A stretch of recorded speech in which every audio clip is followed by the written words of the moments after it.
Hey guys, this is Stooky Boy here. I'm wearing a jacket because it's freaking cold. All right, it's 10:23 p.m. I'm not wearing my glasses just because of the glare on the screen. So yeah, just wanted to go ahead and tell a story. Um, I haven't made one of these videos in about 3 weeks. So I was really pissed off while making the videos, and I was mad about a bunch of different things, and I kind of let that stuff go. You kind of have to, even though a lot of stuff is out of your control. Um, I actually bought a new CD this.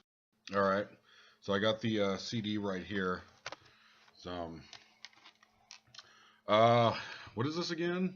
I got Flylo's album Cosmogramma, because I bought his newest CD. What was it like a month ago? I don't know, maybe like 5 weeks ago, something like that. I just can't. I mean, it's a pretty good album. Like, it's all right. It's just because I don't know. I don't really download music anymore. I usually just go out to buy CDs at Z Records. But me and my brother have this thing along with my friend Rob, where we have this thing called CD Day, where once a week we'll go out and buy a CD. And I don't really care about the prices on these things. Um, anyways, so it's like uh, it's like a thing where I go out and buy a CD every week. I've been this way ever since middle school, since I was like 12 years old. I'm 26 now. That I just can't go without music. I can't. It's like not being able to read the Bible. I guess it's just like I can't live my life without doing it. And so usually, but recently I bought a few CDs. Like I bought this one right here. I bought Cold Chambers, Chamber Music.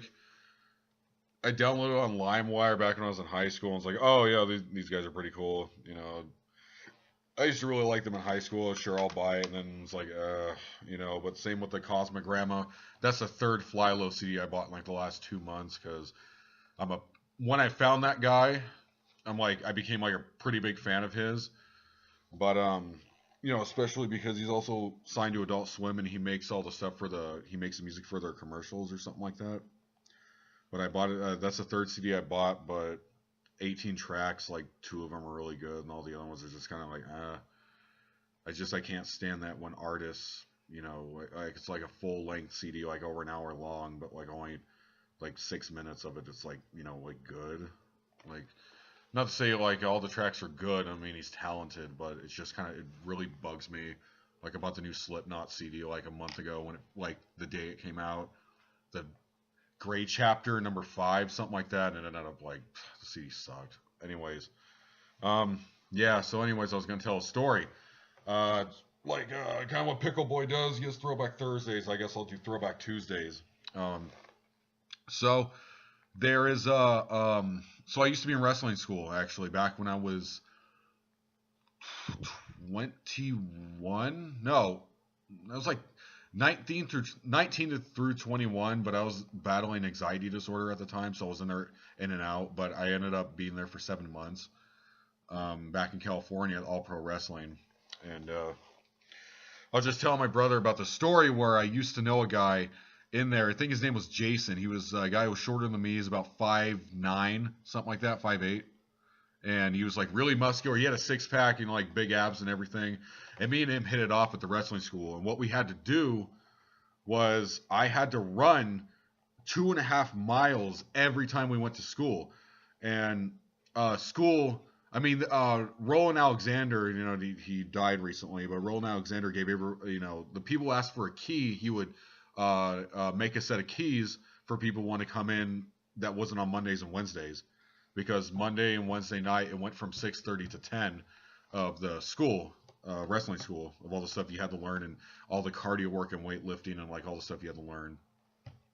So, but to start off every Monday and Wednesday and sometimes Saturdays, you had to run from their school to a stop sign on the end of a three-way street and then run back. But it was 2.5 miles. It took a half hour to do, and you had to do it every time you came there. That was the first thing you had to do.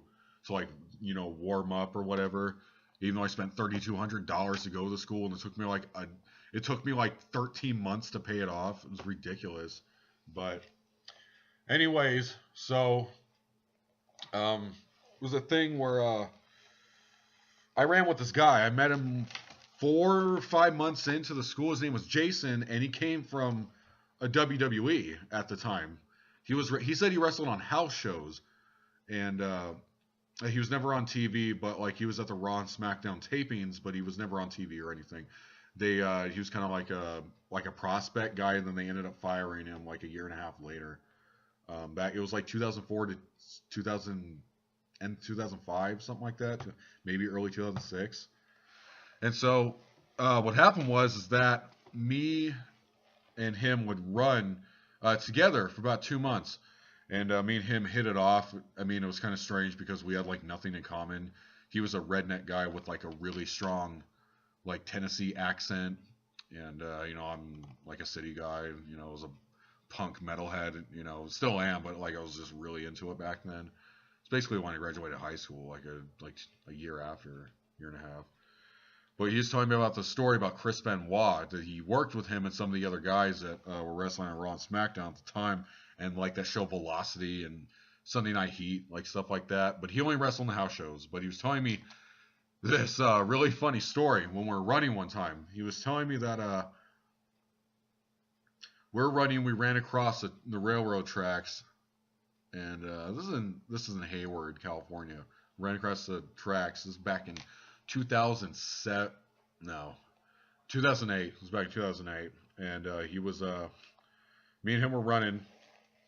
And he told me the story of how Chris Benoit was like a crazy guy. Like how he would sit with him in the locker room when everyone, was getting their pads on and everything for the Raw taping. And like he'd be sitting with Chris Benoit sometimes, like asking him for advice and like, just hanging out. He said he'd hang out in bars and stuff like that sometimes. And Chris Benoit would just have this just glassy eye. Like he just didn't look like he was there. And this was all the time, like every time he saw him. He thought Chris Benoit was like a psychopath. And this is a little bit before he died or whatever you believe that happened.